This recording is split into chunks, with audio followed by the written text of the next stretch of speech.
Hey, welcome to Integrative Preparedness. I'm Steve Smith. How are you all this morning? I guess I don't need these right now. I'll need them in a minute because I'm going to read something to you from my first book.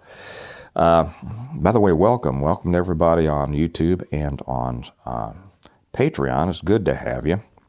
I want to talk today about building your own Stonemont, which I think is the epitome of what preparedness is and where everyone should be striving toward. Some of you out there already live in that situation. Some of you don't. Some of you think that it's an impossibility. And I want to assure you that it's not, because I think people have a misunderstanding about it. And I think people don't realize how important it could be to use that as a goal. Those of you who have reached that point, again, like always, leave your comments down below so that after people who may not have reached that point yet, after watching this video, they can read your comments and learn even more from you. I'm sitting here with my feet up on my desk because I had somebody kind of take a half shot at me the other day, call me an armchair prepper because all I do is sit and talk.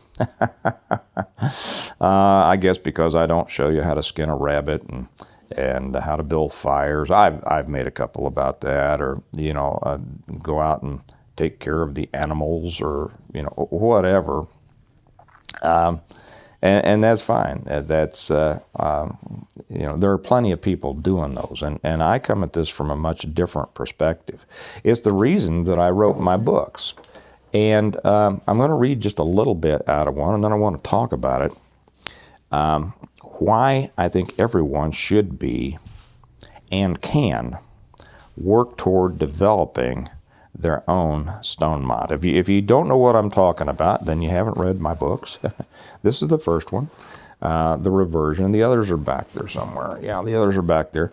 5 books called the Stonemont series, and it's about the home of a family who was prepared, and how, as a result of their preparedness, they were not only ready to live a good life after a total collapse, but were able to provide opportunities for other people to both survive and then rebuild good lives. I don't mean, scratching in the dirt lives. That has no appeal to me. But to develop, good lives, quality of life. And it's all about priorities. Okay, it's about working, it's about planning, it's about understanding how things work, and it's about priorities. So I'm going to read you a couple of paragraphs. For those of you who have read it, you might enjoy hearing me read this again. It's at the very beginning of my first book, The Reversion. And for those of you who haven't, it'll give you an idea of what we're talking about. So Jim Wyatt, the initially introduced main character, has been down in the city, and he's was in a barbecue restaurant. All the lights went out. Turns out he doesn't know if it's an EMP, a CME, something like that. He figures that's what he is. He was able, so he's got his jick bag, just in case bag. That's what I call it. That's what we call it. And is able to procure a bicycle, and he's headed home, about 25 miles home. He had cash on him. See, this book is full of the lessons that I talk about on some of these videos. He had cash. He was able to buy all the barbecue and stuff that he wanted to haul home to his family later for dinner, even though he knew that it was either an EMP or a CME, one of them. He got down to a thrift shop because he had cash. He gave him $25 for a bike so that he wouldn't be hoofing it all the way home. Put on his jick bag and was pedaling home. So He's run across a couple of little things on the way, but now we're getting to the point to where he's almost home. Okay, and that's where I'm going to read. Excuse me, I have to cough. I won't make you listen to that. Okay, still trying to shake this thing for the guy who hates me drinking. By the way, I had a great suggestion from somebody. Let me take a sip. And then I'll take another one in a minute after I tell you this suggestion. Somebody said, hey, for more revenue, why don't you sell advertising on the bottom of your coffee cup? And then whenever you take a sip, people will see that. Just think, what ad would you like to see on the bottom of this coffee cup?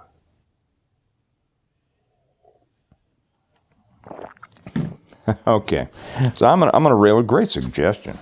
As somebody else said, why don't you have some mugs made with a silhouette of you drinking, slurping your coffee and gulping, like I do, and when we'd buy one, maybe I will. So I'm going to read the part here. Jim has been pedaling home, and he's almost there. It says, turning south for a mile, and there are a couple of lessons here. Turning south for a mile and then west, he looked with pleasure at the homes as the homes became larger and the landscaping more expensive. He and Kelly had worked hard and been smart with their money. As a result, they had been able to first buy a house in this area, then finally move out of the suburbs to 60 acres of beautifully rolling hills outside the ex-urban ring. See, this is the path that many could be on. A mixture of pasture and tillable land with a fringe of forest. Their property sat atop a hill that overlooked the surrounding area, with 2 stocked ponds and a natural spring that fed into a year-round rock-bottom creek on the west side. Did you know that there is property available like that? Did you know that if you plan for something like that, you could be able to get something like that? And even right now, real estate prices are going down. Wait a year or two, and you'd be able to buy a place like this, okay, if it's really your serious intent. Okay, back to the book. They had built their dream house of natural stone and timber, much of it with their own hands, on top of the hill to enjoy the views it gave them on every side, but also with an eye on defensibility. They hadn't mentioned that part except to a few trusted friends with whom they shared the same social concerns. But he knew that the coming weeks and months would show the wisdom of that decision. Turning south again, Wyatt was able to have another long downhill stretch as the road reached miles into the outer suburbs, through the exurbs, and finally to a mixture of acreages and farmland. Here the pedaling got harder. Excuse me just a second. Sorry, another cough. Let's see, where the pedal got harder, because the wide street had turned into a 2-lane blacktop, but he was energized by the knowledge that he was close to home, and he doubled his effort as he rode the miles, trying to take his mind off the burning in his legs and lungs by thinking about Kelly, the kids, and the barbecue in his pack.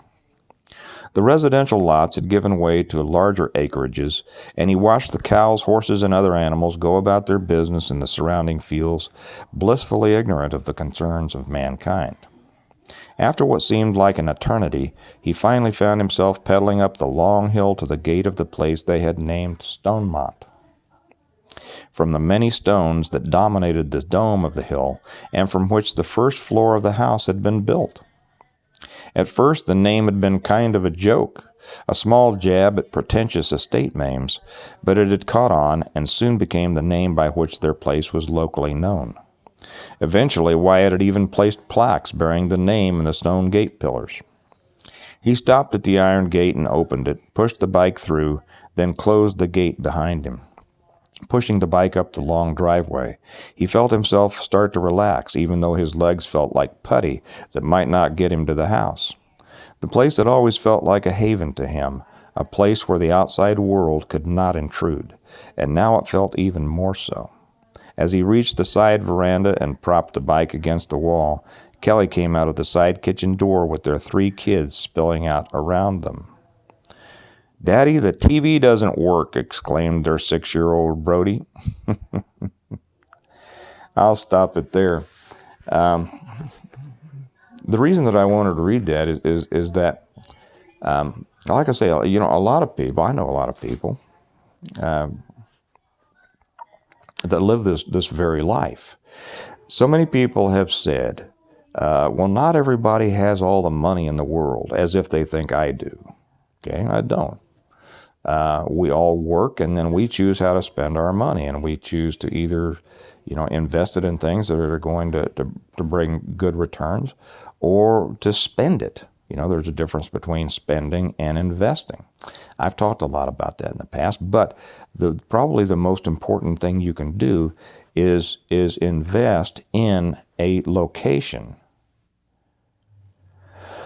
excuse me, that's going to allow you to develop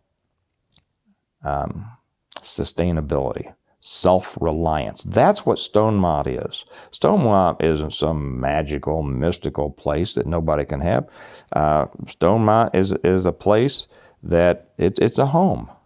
It's a home that people developed with an eye of sustainability, not used in the political PC term, but in the natural term, and in self-reliance. And anyone can do it. Anyone, anywhere. I'm concerned that too many in the preparedness world aren't thinking big enough. You know, I've said before that there's an old saying in business that if you're not playing a big enough game, you're going to screw up the game you're playing just to give yourself something to do. And when people are too wrapped up and too focused on just getting by and finding out, 3 more ways to start a fire or to live out in the woods. Who wants to live in the woods, for crying out loud? I mean, the cavemen did that. We're supposed to have developed since then, right? We build houses. Why not think about how to build a house that is sustainable? And I go into much greater detail. As Stonemont becomes a community, then as it becomes, and how they build it out and the people that they let in, and how the people contribute to the very thing that helps protect and sustain them. I go into all of that in great detail in here. And if you haven't read it, you should, not just so that I get some money. I sell a lot of these all over the world every day. Okay, so it's not that I need an individual, but you will get so much out of this. You will get, this gives you, if you didn't even read the whole set, if you read just the first book, the Reversion, you will have a detailed plan on how to develop almost total sustainability and reliability, self-reliance. Okay? And you should. And then once you're done with that, you'll want to read the rest of them and, just enjoy it. Become a Stonemonter. Yes, I'm going to tell you more about T-shirts another time, and I've sent out a whole bunch of orders on T-shirts. But think about this. Stop thinking about just surviving, and start thinking about really living and preparing to live well today. We say our tagline is we prepare well today in order to live well tomorrow. Well, that doesn't mean that we sacrifice we're living well today. Live well today. You can live well today. Just don't waste your money, Just don't live just for today. That's what too many people do. They live just for today. And then they aren't prepared for tomorrow. But then there are also a lot of people who sacrifice so much, they become so consumed with the idea of preparing for some major catastrophe that they're first off, they're causing themselves unbelievable stress. And they're not enjoying their life. They're taking away from the quality of life that they have now. Many people who push the preparedness for, whatever, pick your poison, EMP, which I do. I always suggest prepare for an EMP. If you're prepared for that, you're prepared for anything. But so many people are not prepared for this economic crisis that is coming. That's a major part of this. That's why you need to invest your money smart. And that's not just, I don't mean stocks and bonds and things like that. You don't want to be in that right now. You don't want to be in real estate. Invest it in durable goods as opposed to spending it stupidly. It was smart, and I always said invest, buy guns and ammo. They're always going to go up. But, there was a point at which you got to stop that. You don't need 15 different, pistols unless you're buying them for an investment. Now, if you're buying those kinds of things with extra money that you don't really need to make today's life better, good. That's fine. But if it's causing you to live at the edge of your money, then it's a dumb move. Don't do that. But do prepare. My whole thing here is that Stonemont is a goal. Again, Stonemont is a goal The reversion is the plan for the goal, how you do it. And it is within everyone's reach if they simply do it smart. And it should be everyone's goal if you truly want to be self-reliant and self-sustainable. So here I am, the armchair prepper, because I'm relaxing, I'm doing my morning stuff, I'm waiting for my crew to show up, I've got my feet up on my desk, I'm having my cup of coffee, I'm looking at the sunshine coming out. My boys and I worked out in the snow and the dark last night, and so now I'm enjoying this. And then I'm going to get out and work. But I'm not sacrificing tomorrow for today, and I'm not sacrificing today for tomorrow. Make both work. And don't think it's just for rich people. I'm not. Probably most of you aren't. But your lifestyle and your life is going to depend on what you make it and the choices you make. Anyway, you all have a good day. I'll talk to you tomorrow. Remember that we prepare well today in order to live well tomorrow. Oh, I should say, before I let go, I blocked that lantern when I was here. You see that beautiful lantern back here behind me? Where is it? There it is. There it is. Oh, maybe I'll just angle this over here like this. See those lanterns? Yeah. Hondo Bob over on Patreon is the one who made it, and he's thinking about marketing. I mean, he just put up on Patreon that he's deciding, he's going through, the materials list, to going to see, how much it would cost and how much he's going to sell them for. But I think he's going to make them available. I hope he does. And in answer to somebody's question, those aren't candles in there. They are the flame LED lights that make it look like a candle. Isn't it beautiful? So Hondo Bob will be putting that over on Patreon. If you're not on Patreon, you ought to be, because you get extra stuff over there. And until tomorrow, have a good one, and I'll talk to you tomorrow. Bye-bye.